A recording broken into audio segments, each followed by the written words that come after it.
morning, church.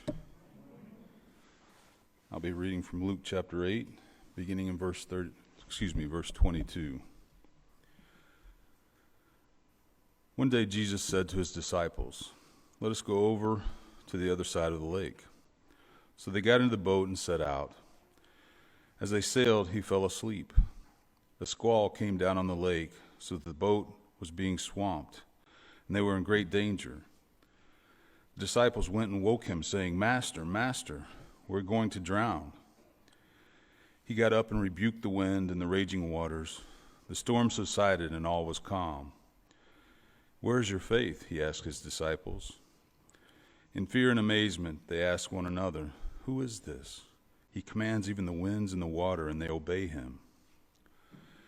They sailed to the region of Gerasenes, which is across the lake of Galilee, from Galilee.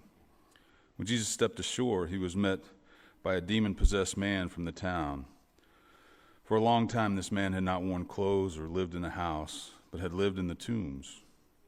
When he saw Jesus, he cried out and fell at his feet, shouting at the top of his voice, "What do you want with me, Jesus, Son of the Most High God?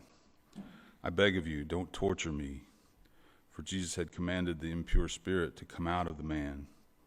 Many times it had seized him, and though he was chained hand and foot and kept under guard, he had broken his chains and had been driven by the demons into solitary places. Jesus asked him, "What is your name?" "Legion," he replied, because many demons had gone into him. And they begged Jesus repeatedly not to order them to go into the abyss. A large herd of pigs was feeding there on the hillside. The demons begged Jesus to let them go into the pigs, and he gave them permission. When the demons came out of the man, they went into the pigs, and the herd rushed down the steep bank into the lake and was drowned. When those tending the pigs saw what had happened, they ran off and reported this in the town and the countryside, and the people went out to see what had happened. When they came to Jesus, they found the man from whom the demons had gone out, sitting at Jesus' feet, dressed and in his right mind, and they were afraid. Those who had seen it told the people how the demon-possessed man had been cured. Then all the people of the region of the Gerasenes asked Jesus to leave them, because they were overcome with fear. So he got into the boat and left. The man from whom the demons had gone out begged to go with him, but Jesus sent him away, saying, "Return home and tell how much God has done for you." So the man went away and told all over town how much Jesus had done for him.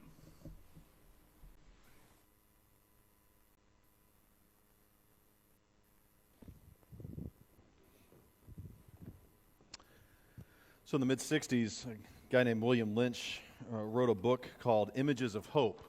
He was a psychologist, therapist, actually, and then as well as a theologian. And so he was writing a really interesting journey of like the intersection of psychology and theology. A lot of the people that he worked with struggled with mental illness, and one of the things that he said is that he had noted in his work is that there was one of the common elements he saw with the mentally ill was an element of hopelessness. That one of the things he would typically see among his patients was a sense of an inability to escape or the lack of exit. They saw no way to get out of the problem that they were in. And for him, a lot of his work he talked about was helping his clients see the possibilities in agency. You know, you have choices you can make. You can do something to affect your surroundings. You can do something to improve your situation. And so for him, healing, what he had discovered is that healing for them involved a kind of work of imagination, the ability to see possibilities before us. If we're to be hopeful, hope requires a sense of possibility. We look at the future and say, I don't like where this is going. I want to see this instead. And so if we're to be people of hope, we've got to have a sense of there is some ability to navigate that future, to head towards a better future or a better possibility before us. It's not just the mentally ill who struggle with that. We all struggle with a sense of hope. We struggle with possibility. We struggle to see possibilities in a lot of ways. And we will, when we hit those walls in our life, when we hit a point where we cannot see a possible future that we see as good, it hinders us in huge ways.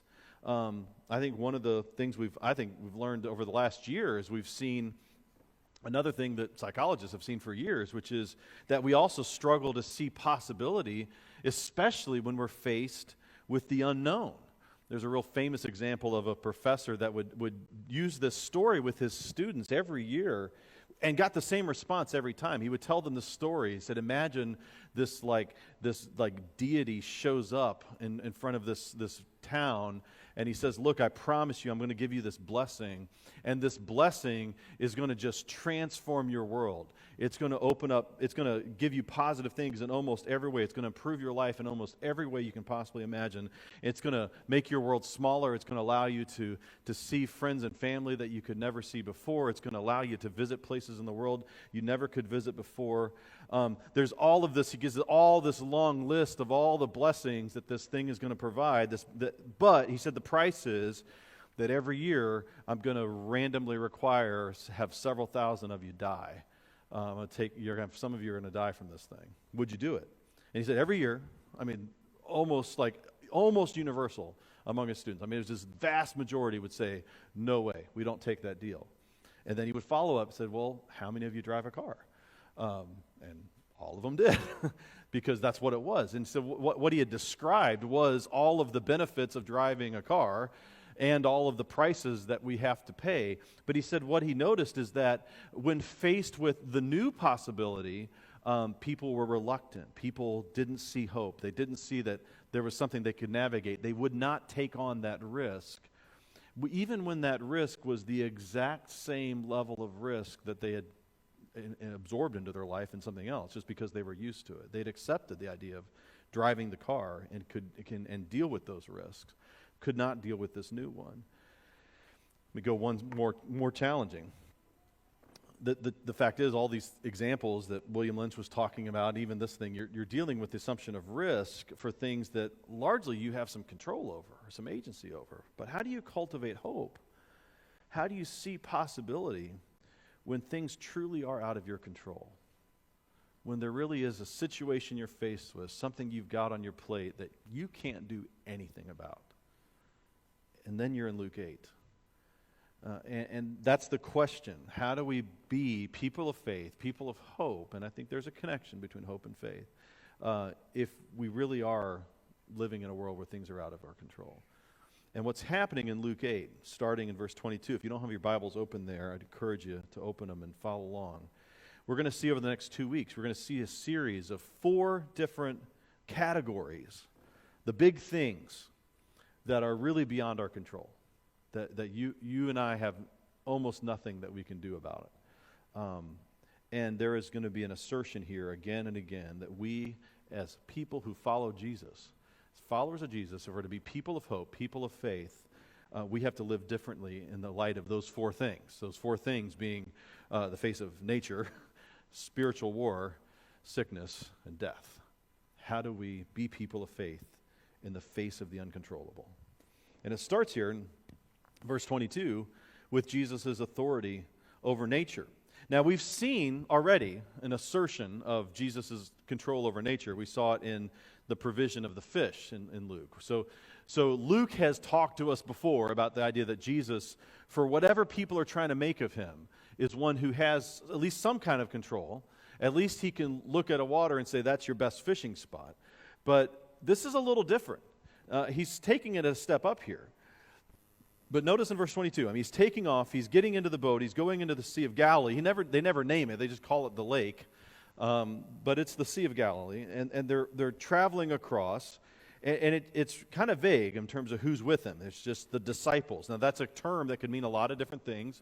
He had, just in the earlier part of chapter 8, this massive crowd, and there seemed to be the disciples and then the crowd, so it could be a big bunch of disciples. And this term that we translate as boat could be of varying sizes. It could be a little tiny rowboat, could be pretty big and handle a lot of people. Most likely, these are fishermen, most likely a fishing boat. So it's probably something like just the apostles and maybe a few others. They have the women that are traveling with them. Maybe it's that kind of crowd that's gathered. But they're taking off, and they're going out across the lake. They're setting out. And as they sailed, verse 23, they fall asleep. Jesus falls asleep. And then the wind came on the lake, and they're taking on water, and they're in danger. Now, that's a very realistic story of what can happen at the Sea of Galilee. I mean, the Sea of Galilee is something like, 500 feet below sea level.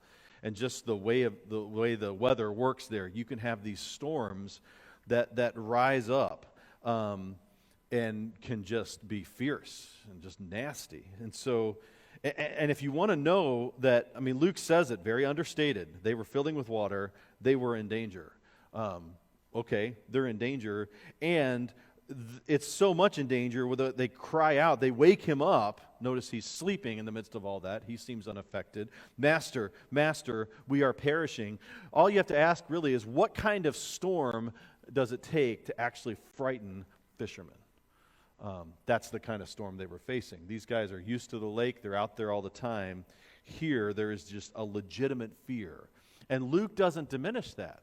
Luke doesn't just cast it off, say this thing really wasn't a big deal, and here they're just kind of being landlubbers and, just weak-kneed. No, they're in danger. Their lives are in danger. It's not clear how they're going to get across this thing. This storm has come up. The waves are going. The wind is going. Jesus, at first blush, maybe people would say he's unconcerned or he seems unaffected.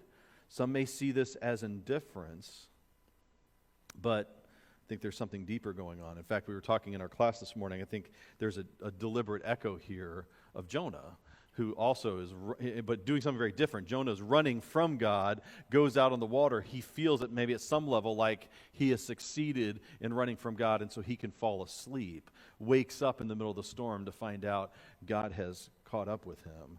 Very different kind of story here, but there's an echo here. Jesus is not running from God. He is an agent of God, doing God's purposes. He is reflecting God's will in the world, and it turns out he's in control. What Jesus models here is a calm in the midst of the chaos.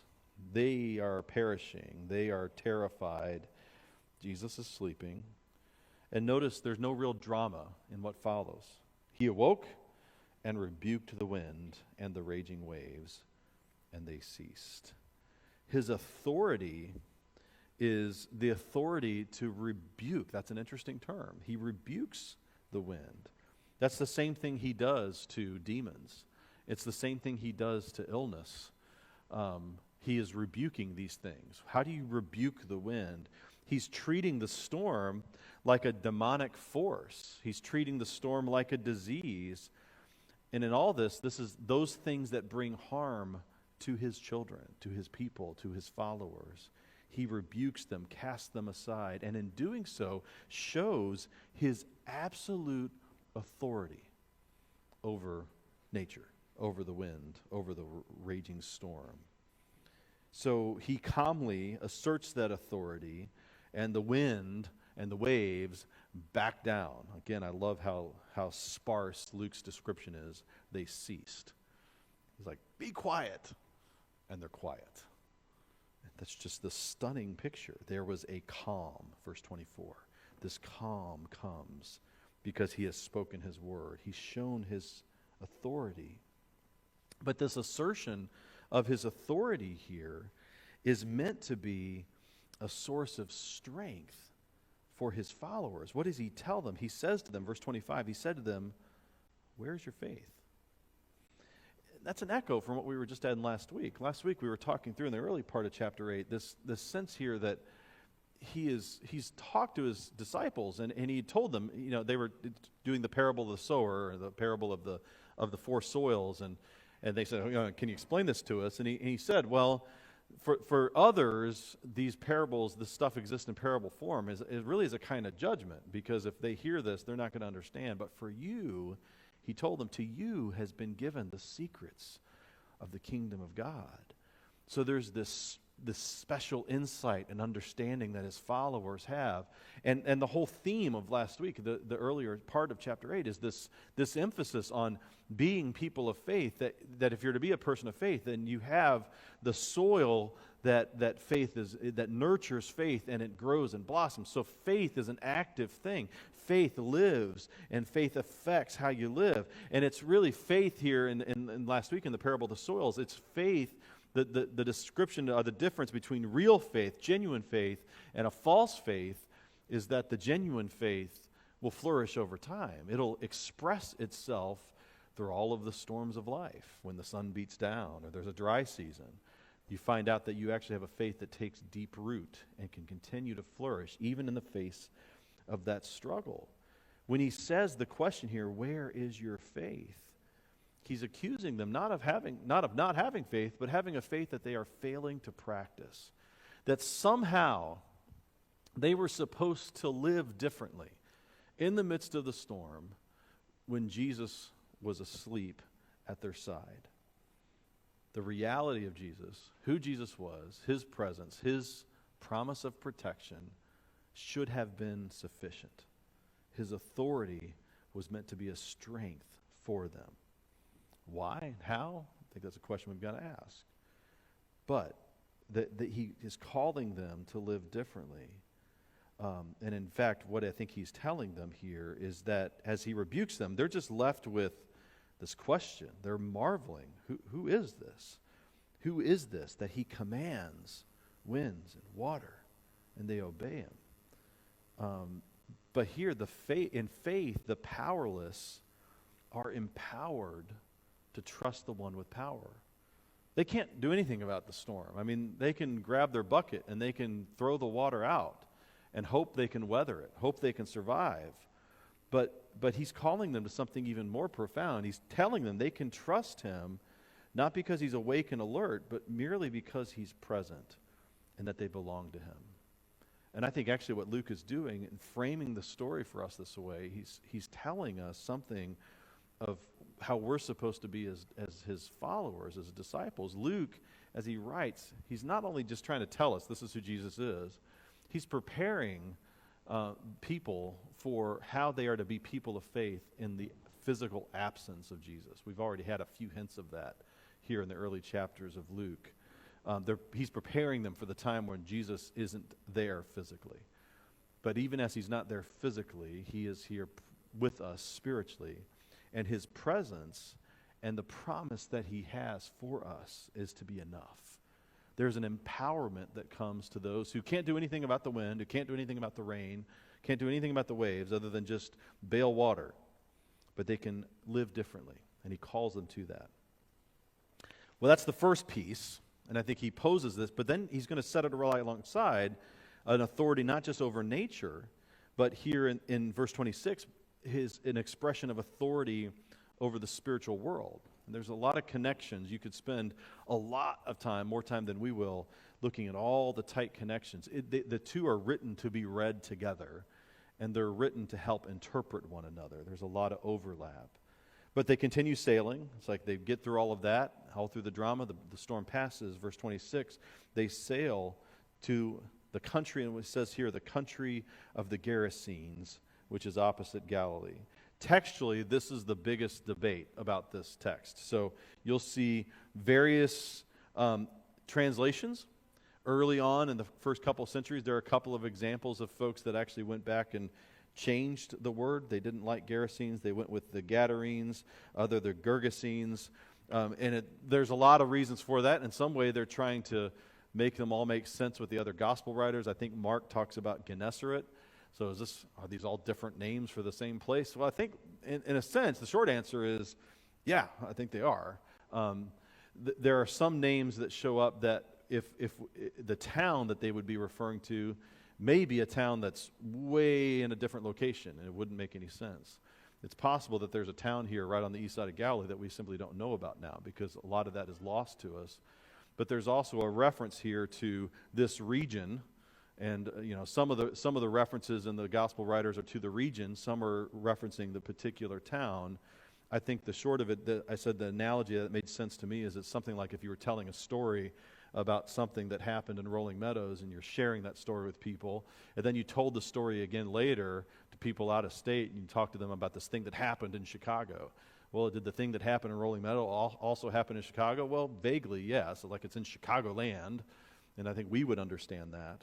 And I think that's what's happening here. The key, most important piece, after you get through all of that, you can, like I say, you can spend dozens of hours going through all the textual thing. The key is here, Jesus is now a stranger in a strange land because he's in Gentile territory. And a lot of what happens in this story is meant to emphasize that he's out of his space now. This is the one, and it turns out to be the one and only time that Jesus enters Gentile country. And when he goes here into Gentile territory, he is surrounded by things that would make a Jew aware that they're in Gentile country, because he's surrounded by unclean images. Well, I mean, the fact is, the first thing he meets is a demon-possessed man, and as he meets the demon-possessed man, he meets him in the midst of verse 27. He meets him, and he happens to have no clothes, which is an image of, the nakedness is an image of shame, and it's something that would not be appropriate in a Jewish world. And in fact, the man is living among the tombs, which makes him ritually unclean. So he's living among the dead. They don't want that. And of course, later on in our story, we're going to have these wonderful pigs we're going to talk about, which, you know, that's not a Jewish herdsman if he's raising pigs. So there's all of these images that keep piling on to notice that Jesus is kind of out of his territory now. And in fact, what's happening here, I think, in Luke 8, Luke is positioning this to tell us or to preview something of what's going to happen in Acts. Because what Jesus is doing is preparing his disciples to go here, to go into the Gentile world. And some of what he experiences as he goes into the Gentile world is an anticipation of things that we're not really going to see come together for us fully until we study or studying Acts. We're going to see echoes of this story in our study of Acts next year. But here he is, a stranger in a strange land. And then he encounters this demon-possessed man. In the midst of, think about, if you just kind of pause over the details, I referenced them real quick, but everything about this man shows that he is this outsider. The effect of being a demon-possessed man is that he is living on the outside of society. I mean, the fact is naked and living in the tombs, and he's an outcast. He can't live among people. So, again, as we're kind of reading through Luke, we encounter this person, kind of the red flag should go up and say, wait, outsider. This is one of those, the poor, that Luke is talking about. Jesus is here to bless. I mean, he's poor. He's an outsider. He doesn't have any relationships. He's suffering because of this demon possession. And so this is the kind of thing that Jesus should be taking an interest in, that if we're to understand everything that Luke has been giving us so far. But when he sees him, verse 28, he sees Jesus. He cries out, falls down before him, and he shouts out, "What have you to do with me, Jesus, Son of the Most High God? I beg you, do not torment me." There's a lot in that sentence. When he says that, I mean, the demons call him Son of the Most High God. At this point, we'd say he's demon. We're going to find out it's demons here in a second.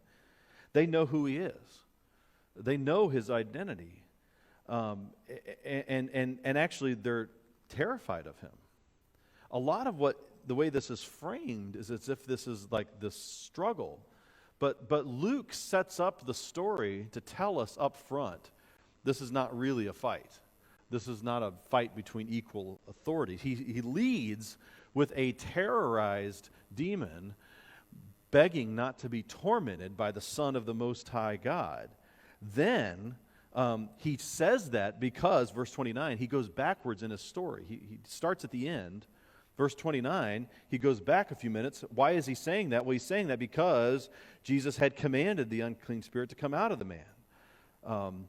And why did he command him to come out of him? Because this demon had this powerful effect that was driving him into this outsider status. And so he goes back in time, yet again, the next sentence, for many a time, it had seized him. He was kept under guard and bound with chains and shackles, but would break the bonds, notice that, and be driven by the demon into the desert. This demon had this powerful force. I mean, it made this man into this powerful figure such that he could break the chains. They would chain him up because of what he was doing. He could break the chains and then run off into the desert to be free. This demon had this huge controlling power over this man, but now Jesus, the Son of the Most High God, has commanded him to come out, and the demon knows he's defeated. They know who he is. They know his power, and they know his power better than the disciples do. Remember where we were just at. You just had the disciples in the midst of their terror, being terrorized by the storm, saying, Master, Master, we're dying here. And he says, where's your faith? They can't even make the connection between his authority and his power and his ability to walk them through this fearful, terrible moment in the midst of the storm. The demons speak this truth, understanding who he is, that he is the Son of the Most High God, a phrase that we're actually going to see we're going to see in Acts as the disciples go into the Gentile world. Others will call him the Son of the Most High God. But who are they? And then you have this, ask him, verse 30, Jesus said, asked him, what is your name? And there's like a power struggle. If we didn't have what just came before, we said, okay, who's going to win this thing? Because to have one's name is to have a sense of power or control over them. And their answer would seem to be bold. Well, we're legion, for many demons that entered him. But that legion would seem many, but I think there's more going on there. It's not just that there's many. I mean, this is a legion. When we think legion, and when they think legion, the Gentiles think legion, they're thinking of a Gentile army. This is a picture of thousands of soldiers here. I think it actually is an army of 1,000. A legion is actually 1,000 soldiers, I think. But here you have this mass army standing against Jesus, the Son of the Most High God. And doesn't that sound like a military term? So it's this general standing against this opposing army. And the opposing army is begging for mercy. Isn't that stunning to think about? The opposing army standing against the single one general, the Son of the Most High God, is calling out, saying, we don't have anything, we can't do anything here. We need some kind of mercy. They're afraid of him. They're afraid of Jesus because of his power. But verse 31, notice they're not just afraid of Jesus.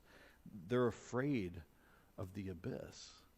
They begged him not to command them to depart into the abyss. Now think about that. That's where they come from.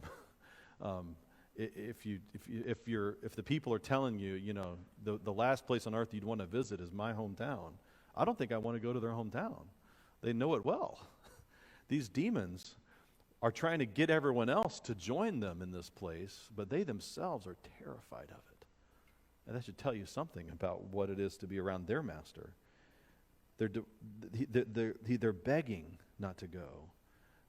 There's this immense struggle. They're afraid of it, afraid of the abyss, afraid of their master. We've been reading, a couple of us on Wednesday nights of the last few months, we've been reading the Screw Tape Letters, which is C.S. Lewis's book about, it's a letter from a demon to one of his under-demons who's trying to influence this young Christian. And so it was an occasion for C.S. Lewis to reflect on temptation in the Christian's life. But you see that in the way that he's depicted this dialogue between these demons. They're conspiring together to try to trip up this young Christian. But there's several moments in these letters where it's quite clear they hate each other. And I think theirs is a world filled of hatred and animosity and distrust. Everyone is kind of there trying to stab you in the back. That's their world that they're inhabiting. They don't want to go back into that. And so they beg him, and he answers. He actually honors their request. Verse 32, a large herd of pigs was feeding there on the hillside, and they begged him to let them enter these, and so he gave them permission. Now, it's probably the most discussed. I said that textually, that question of where this happened is the most debated point. This is the thing that gets most discussed. Why in the world did he let these pigs be sacrificed here? What about the poor pigs? So what is it about an unclean spirit or unclean spirits that are seeking out an unclean animal? Why does he give them this permission? Well, I think one, you do have to realize that at this point that the day hasn't yet come when Jesus is going to deal decisively with these forces. That here he is going to relieve this man of his burden. But there's a bigger day, there's a bigger battle yet to come. So some of what Jesus' actions here in these moments reflect that. It's a lot of times when Jesus commands people to be silent. Don't tell about what you had yet. He's waiting for the hour where it's like the cross will be his full declaration of war against the enemy. That time is not there yet. Why do they ask to go to the pigs? Well, maybe they hope to avoid the confinement. They really want anything better other than having to go to the abyss.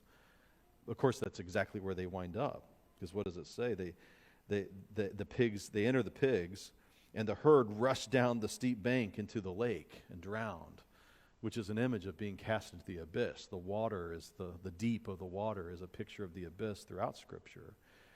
They still wind up in the abyss. But I also think the pigs are serving one as a visual demonstration of the man's healing. The man was demon-possessed. The pigs were not. Now the man is better, and the pigs are gone.